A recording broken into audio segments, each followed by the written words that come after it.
Board परीक्षा 2025 के लिए आज हम हिंदी साहित्य कक्षा 12 का मॉडल प्रश्न पत्र एक देखने वाले हैं, यानी पहला मॉडल पेपर हम देखने वाले हैं। और हिंदी साहित्य के हम बोर्ड एग्जाम तक 5 मॉडल पेपर हल करेंगे और पांचों मॉडल में बहुत ही इंपॉर्टेंट क्वेश्चन शामिल किए जाएंगे, जिससे आपको ज़्यादा से ज़्यादा मदद हो सके। पहली बार यदि आप हमारे YouTube चैनल से जुड़े हैं तो इसको सब्सक्राइब जरूर कर लीजिए। प्रतिदिन एक पार्ट की वन शॉट क्लास अपने चल रही है, लेकिन प्री बोर्ड परीक्षा भी अभी ली जा रही है और प्री बोर्ड परीक्षा की वजह से ये मॉडल पेपर मुझे बीच में लेके आना पड़ा। बाकी हम सारे क्लासें होने के बाद मॉडल पेपर ला रहे थे, लेकिन प्री बोर्ड के विद्यार्थियों की तैयारी के हिसाब से ये मॉडल पेपर है। 3.25 घंटे का आपके बोर्ड में टाइम रहेगा और 80 नंबर का आपके पेपर होगा। कुछ निर्देश हैं। सबसे पहले आपको पेपर पर रोल नंबर लिखने अनिवार्य हैं, सभी प्रश्न हल करने अनिवार्य हैं, और जो बोर्ड की कॉपी है उत्तर पुस्तिका उसी में उत्तर लिखने हैं, और जिनके आंतरिक खंड है उनके उत्तर एक साथ लिखने हैं। और आंतरिक खंड में देख लीजिए, जो खंड ए है उसके सभी प्रश्न जिस क्रम में है उसी क्रम में आपको उत्तर लिखना है, किसी भी प्रश्न का क्रम चेंज नहीं करना है। और आपको जो है प्रश्न क्रमांक अवश्य लिखना है, अपनी मर्जी से प्रश्न क्रमांक चेंज नहीं करना है। और ये जो मॉडल पेपर है ये आरबीएससी अजमेर द्वारा जो 2025 का मॉडल पेपर जारी किया था और ब्लूप्रिंट जारी किया था उसी आधार पर है। साहित्य संगम अपने YouTube चैनल का नाम है। फिर आगे देखिए, खंड ऐसे हम शुरू कर रहे हैं। जो वस्तुनिष्ठ प्रश्न है, और ये वस्तुनिष्ठ प्रश्न कितने पूछे जाएंगे? 15 वस्तुनिष्ठ प्रश्न पूछे जाएंगे। कुटज की विशेषता बतानी। पहला प्रश्न कह रहा है अपराजय जीवनी शक्ति है, स्वावलंबन है, आत्मविश्वास है, ये सभी। तो इसका उत्तर हो जाएगा, देखिए ये सभी। द वाला विकल्प बिल्कुल सही है। हजारी प्रसाद द्विवेदी जी का निबंध है कुटज। हजारी प्रसाद द्विवेदी जी का निबंध है कुटज, जिसमें से कुटज की विशेषता पूछी है। आपको हमेशा चारों ऑप्शन पूरे पढ़ने हैं। अगर आप यहाँ पहला ऑप्शन पढ़ेंगे अपराजय जीवनी शक्ति, तो इसी को सही कर देंगे, जो कि गलत हो जाएगा, क्योंकि चारों ऑप्शन पढ़ने पर पता चलेगा कि द वाला ज्यादा सही है और द वाला विकल्प अपने को सही करना है। दूसरा प्रश्न कह रहा है भीष्म साहनी की आत्मकथा का क्या नाम है? जो गांधी, नेहरू और यासिर अराफात जो संस्मरण लगा रखा है, वो संस्मरण भीष्म साहनी के द्वारा लिखा गया है। और ये इनकी आत्मकथा यहाँ पूछी गई है। तो धुंध से उठती धुन है, आज के अतीत, मेला अंचल, नंगा तलई का गांव। तो इनकी आत्मकथा का नाम है आज के अतीत, और इसी आत्मकथा का अंश है वो गांधी, नेहरू और यासिर अराफात जो संस्मरण लिखा गया है। पर्यावरण संबंधी सरोकारों को रेखांकित करने वाली रचना कौन सी है? बिस्कोर की माटी है, दूसरा देवदास, जहां कोई वापसी नहीं, कुटज। तो पर्यावरणीय संबंधी सरोकारों को रेखांकित किया कौन सी रचना में? जहां कोई वापसी नहीं है। स वाला विकल्प बिल्कुल सही है। और ये यात्रा वृत्तांत है। यात्रा वृत्तांत का अंश है। किसके द्वारा लिखा गया? निर्मल वर्मा के द्वारा ये पाठ लिखा गया है। जहां कोई वापसी नहीं, धुंध से उठती धुन, क्या नाम है संग्रह का? धुंध से उठती धुन, ये निर्मल वर्मा के यात्रा वृत्तांत का नाम है। इसके बाद देखिए, देवसेना का गीत के कवि का क्या नाम है? निराला, कार्नेलिया, जयशंकर प्रसाद अज्ञे। तो देवसेना के गीत के कवि का नाम है जयशंकर प्रसाद। छायावाद के ये कवि हैं, और इन्होंने एक और गीत इनका जो है लिखा हुआ अपने पाठ्यक्रम में शामिल है, वो है कार्नेलिया का गीत। कौन सा? कार्नेलिया का गीत। अरुण, ये मधुमेह देश हमारा, भारत के प्राकृतिक सौंदर्य और यहाँ की संस्कृति की विशेषता को बताता ये गीत, बहुत ही इंपॉर्टेंट है, इसको भी आप याद करेंगे। विद्यापति के पद किस रचना से लिए गए हैं? पदावली से, पद्मावत, गीतावली, सुजान सागर।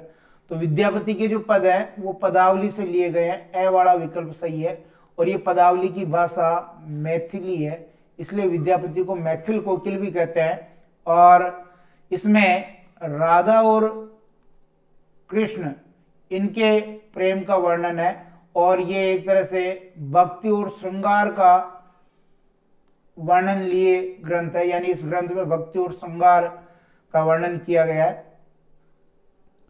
सरोज स्मृति कविता किस पर केंद्रित है? निराला की मां पर, पत्नी पर, पुत्री पर, निराला की बहन पर।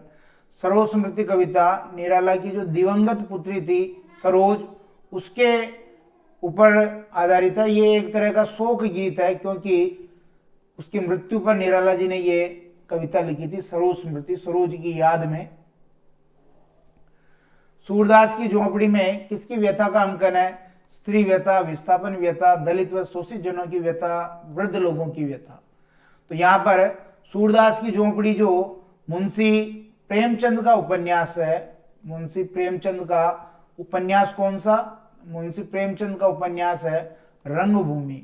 उस रंगभूमि उपन्यास का ये अंश है, और इसमें जो है दलित व शोषित जनों की व्यथा का अंकन किया गया है। स वाला विकल्प बिल्कुल सही है। सूरदास की झोपड़ी में किसने आग लगाकर रुपए चुरा लिए थे? नायक राम ने, जगदर ने, बजरंगी ने, भैरव ने। तो ये काम किया था भैरव ने। द वाला विकल्प बिल्कुल सही है। दुष्ट प्रवृत्ति का ये आदमी जिसने सूरदास की झोंपड़ी जला दी थी और रुपए चुरा लिए थे। आत्मकथा नंगा तलाई का गांव का नायक कौन है? अमरनाथ, विश्वनाथ, शिवनाथ, हरगोविंद। नंगा तलाई का गांव विश्वनाथ त्रिपाठी, इनकी आत्मकथा का अंश है। नंगा तलाई का गांव ये क्या है? ये आत्मकथा है। और किनकी आत्मकथा है ये? विश्वनाथ त्रिपाठी की, और जिनका बचपन का नाम था विश्वनाथ। और विश्वनाथ का जो गांव है वो गांव है बिस्कोहर, और अपने जो पाठ शामिल किया गया वो नाम है बिस्कोहर की माटी। अपना मालवा पाठ में खाऊ उजाड़ू सभ्यता को किसकी देन बताया है? भारत की, पाकिस्तान की, अमेरिका और यूरोप की, जापान और चीन की। तो अमेरिका और यूरोप की देन है खाऊ उजाड़ू सभ्यता। ब वाला विकल्प बिल्कुल सही हो जाएगा। प्रभास जोशी का ये एक आलेख है जो उनके कागज कार्य स्तंभ जो जनसत्ता अखबार में छपता था, कागज कार्य स्तंभ से ये लिया गया है। कौन सा पाठ ग्रामीण जीवन के रूप, रस और गंध को उकेरने वाला एक मार्मिक पाठ है? सूरदास की झोपड़ी, जहां कोई वापसी नहीं, अपना मालवा, खाऊ उजाड़ू सभ्यता में, बिस्कोहर की माटी। तो ग्रामीण जीवन के रूप, रस और गंध, यह है आपका पाठ बिस्कोहर की माटी, विश्वनाथ त्रिपाठी का। उसके बाद देखिए आगे, संवाददाताओं की रुचि और ज्ञान को ध्यान में रखकर किए गए काम के विभाजन को क्या कहते हैं? Report, beat, desk, feature. तो उसे हम कहते हैं बीट। और कहानी का वह संक्षिप्त रूप जिसमें प्रारंभ से अंत तक कहानी की सभी घटनाओं और पात्रों का उल्लेख हो क्या कहलाता है? द्वंद्व, संवाद, देश काल और वातावरण, कथानक। तो वो कहलाता है कथानक। द वाला विकल्प बिल्कुल सही है। उल्टा पिरामिड शैली के कितने भाग होते हैं? ये होती है उल्टा पिरामिड शैली, समाचार लेखन की सबसे प्रसिद्ध शैली, जिसके 3 भाग होते हैं। पहला भाग इंट्रो, दूसरा बॉडी और तीसरा समापन। तो इस प्रकार स वाला विकल्प अपना सही हो जाएगा। उल्टा पिरामिड शैली के 3 भाग हैं। और ककार कितने? अगर वो ककार पूछे समाचार लेखन के ककार कितने, तो 6। अगर वो पूछे पत्रकार कितने प्रकार के होते हैं, तो पत्रकार भी इसमें 3 प्रकार के हैं। किसके जरिए अखबार किसी घटना, समस्या या मुद्दे के प्रति अपनी राय प्रकट करते हैं? फीचर, संपादकीय, साक्षात्कार, स्तंभ लेखन। तो होता है संपादकीय। स वाला विकल्प बिल्कुल सही है। संपादकीय के जरिए वो घटना, समस्या, मुद्दे के प्रति अपनी राय व्यक्त करते हैं। इस प्रकार 15 अभ्यास हमने देख लिए। दूसरा प्रश्न है रिक्त स्थान वाला, जो आपके काव्यांग परिचय से पूछा जाएगा। काव्यांग वाला जो टॉपिक है, पहला प्रश्न है ओज काव्य गुण में वर्णों की प्रधानता होती है। कौन से वर्णों की प्रधानता होती है? तो कठोर वर्णों की प्रधानता होती है। और काव्य की रसानुभूति में बाधक तत्व क्या कहलाते हैं? वो काव्य दोष कहलाते हैं, जो रसानुभूति में बाधा उत्पन्न करते हैं। हरिगीतिका छंद के प्रत्येक चरण में कितनी मात्राएं होती है? हरिगीतिका छंद के प्रत्येक चरण में 28 मात्रा होती है, जबकि गीतिका जो छंद है उसके प्रत्येक चरण में 26 मात्रा होती है। और इसके प्रारंभ में यदि हम 2 मात्रा जोड़ दें तो हरिगीतिका छंद बन जाता है। ये एक सममात्रिक छंद है। रोला और उल्लाला के मेल से बनने वाला विषम मात्रिक छंद कौन सा है? रोऊं।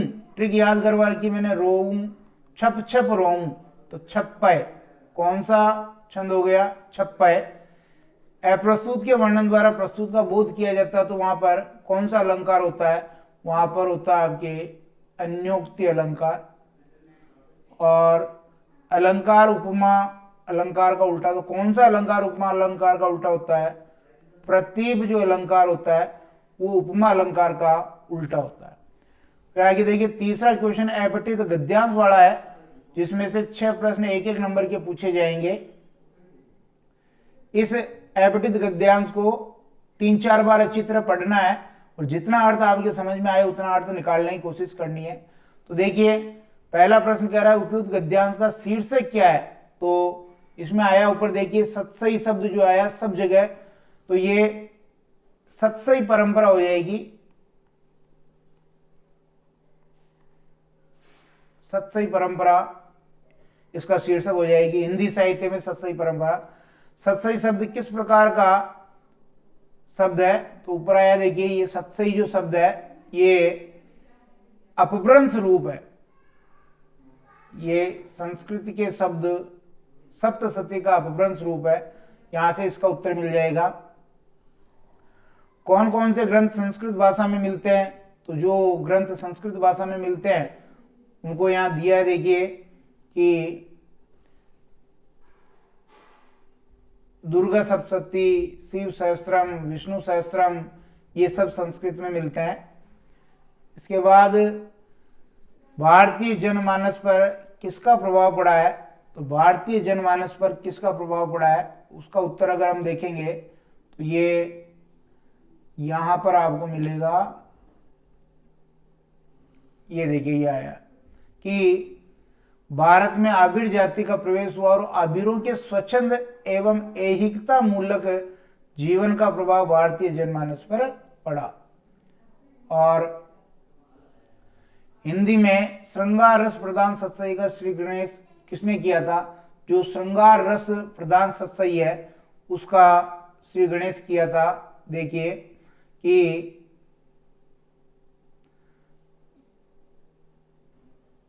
ये आया देखिए, हिंदी में श्रृंगार संबंधी सत्सई काव्य का श्री गणेश बिहारी सत्सई से होता है। बिहारी ने किया था ये, तो बिहारी सत्सई से इसका श्री गणेश किया। और बिहारी सत्सई में किन किन विषयों का समावेश है? तो बिहारी सत्सई में ये अंतिम पंक्ति आई देखिए, नीति है, ज्योतिष, गणित, भक्ति, इन विषयों का समावेश है। इसी प्रकार एक अपठित काव्यांश पूछा था, इसको भी 3-4 बार पढ़ लेना। 6 प्रश्न इसमें एक एक नंबर के पूछे जाएंगे। पांडवों को जब वनवास हुआ था और पांडव जब निखर के आ गए थे और उन्होंने अपना हक मांगने के लिए कृष्ण को दूत रूप में कौरवों के पास भेजा था, उसी के बारे में है। भगवान कृष्ण पांडवों का संदेश लेकर कहाँ गए थे? तो भगवान कृष्ण पांडवों का संदेश लेकर के देखिए ये आया है यहाँ पर, भगवान हस्तिनापुर आए। कहाँ पर आए? हस्तिनापुर में दुर्योधन के पास गए थे वो। असी शब्द का क्या अर्थ है? असी का मतलब होता है तलवार। असी का मतलब होता है तलवार। कृष्ण ने युद्ध टालने हेतु कितने गांव मांगे थे? तो कृष्ण ने युद्ध टालने के लिए कौरवों से 5 ग्राम मांगे थे। ये आया है देखिए, 5 ग्राम, 5 गांव मांगे थे। दुर्योधन के लिए असाध्य कार्य क्या था? दुर्योधन के लिए असाध्य कार्य देखिए ये आया यहाँ पर कि हरि को बांधना, भगवान कृष्ण को बंदी बनाना भगवान कृष्ण को बंदी बनाने का जो काम है उसके लिए असत्य था। पांडव कैसे निखर आए विघ्नों में तप तप करके, और या देखिए जंगल में वर्षों तक घूम करके बाधाएं और विघ्नों को झेलते झेलते, चाहे धूप हो, गर्मी हो, पानी हो, पत्थर हो, उसको सहन करके मुसीबतों ने उनको निखार दिया था। और जब नाश मनुष्य पर छाता है पहले विवेक मर जाता। पंक्ति का आशय क्या है कि जब मनुष्य का अंत समय आता है तब उसकी बुद्धि काम करना बंद कर देती है, बुद्धि काम नहीं करती है, ये इसका अर्थ है। खंड ब में लघुतरात्मक प्रश्न में समाचार पत्र में विशेष लेखन क्या है, पत्रकार कितने प्रकार के होते हैं, नाटक में संवाद महत्वपूर्ण होते हैं क्यों, ये दीप अकेला कविता की मूल संवेदना लिखी, नयन न तिरुपति बेल विद्यापति की इस पंक्ति का आशय स्पष्ट कीजिए, मैं तुम्हारा बेटा बड़ी बहुरिया तुम मेरी माँ, हरगोविंद के ऐसा कहने के पीछे क्या कारण रहा, कुटज को गाड़े का साथी क्यों कहा गया है, और विभावना अलंकार को उदाहरण से ही समझाइए, सूरदास की किन चारित्रिक विशेषताओं ने आपको प्रभावित किया लिखिए, हाथीपाला का नाम हाथीपाला क्यों पड़ा, जयशंकर प्रसाद अथवा फणीश्वर नाथ रेणु का साहित्यिक परिचय लिखिए। ये 2-2 नंबर के इसमें प्रश्न थे। दीर्घ उत्तरीय प्रश्न में देखिए 3-3 नंबर के, 4 आद लघु कथा पूंजीवादी व्यवस्था में मजदूरों के शोषण को उजागर करती है कैसे, इस कथन का अभिप्राय कहानी के आधार पर स्पष्ट कीजिए। 3 नंबर का प्रश्न है। अथवा में भी है कि प्रेम के लिए किसी भी निश्चित व्यक्ति, समय और स्थिति का होना आवश्यक नहीं है, दूसरा देवदास कहानी के आधार पर स्पष्ट कीजिए। फिर एक प्रश्न आपका काव्य खंड से कि हिमालय किधर है, इस प्रश्न का बालक ने क्या उत्तर दिया और क्यों, क्या आपकी दृष्टि में यह उत्तर सही है, विस्तार से उत्तर दीजिए। और गीतावली के संकलित पदों के आधार पर कौशल्य के वात्सल्य प्रेम का वर्णन कीजिए, जो तुलसी द्वारा रचित काव्य है गीतावली, उसमें से है। फिर आपके अंतराल में से एक प्रश्न है कि हमारे आज के सह नियोजकों और इंजीनियरों तथा पुरातन नियोजकों में क्या अंतर बताया गया है, अपना मालवा खाओ उजाड़ू सभ्यता पाठ के आधार पर उत्तर लिखना है। और तुम खेल में रोते हो, इस कथन को सुनकर सूरदास के ऊपर क्या प्रभाव पड़ा, सूरदास की झोंपड़ी अध्याय के आधार पर विस्तार से लिखिए। फिर निबंधात्मक प्रश्न में भी व्याख्या है जो बनारस कविता से ली गई है, केदारनाथ सिंह की कविता बनारस, उसमें से ये ली गई है। इसके अथवा में एक और व्याख्या है जो कुसुमित कानन हेरी कमल मुखी मुदी रहे दु नयन, ये आपके विद्यापति की जो पदावली है उसमें से, विद्यापति के पद में से ये ली गए हैं, क्योंकि आपके एक तो लगा रखी है आपके पद्मावत, जो जायसी की पद्मावत है, और फिर पदावली के पद है। फिर आगे देखिए एक सप्रसंग व्याख्या पूछी थी, धर्म के रहस्य जो सुमिरनी के मन के हैं, सुमिरनी के मन के, जो हमारे जयपुर में जन्मे चंद्रधर शर्मा गुलेरी द्वारा लिखे गए हैं, चंद्रधर शर्मा गुलेरी, उनका है ये। फिर ये लोग आधुनिक भारत के नए शरणार्थी हैं, जहां कोई वापसी नहीं, जहां कोई वापसी नहीं, इस पाठ में से लिया। निर्मल वर्मा का यात्रा वृत्तांत, धुंध से उठती धुन का ये अंश है। और फिर एक निबंध लिखना आपको 400 शब्दों में, बढ़ती तकनीक सुविधा या समस्या, मेरा प्रिय कवि या लेखक, मिलावटी खाद्य पदार्थों और स्वास्थ्य, राजस्थान का त्योहार। 5 पेपर हल करवाएंगे, ये पहला पेपर है। इसकी अगर आपको निःशुल्क पीडीएफ चाहिए तो साहित्य संगम ऑनलाइन क्लासेज एप्लीकेशन जो आपको प्ले स्टोर पर मिल जाएगा, उससे प्राप्त कर सकते हैं। ये पेपर कैसा लगा, इसका स्तर कैसा था, कमेंट में जरूर बताएं।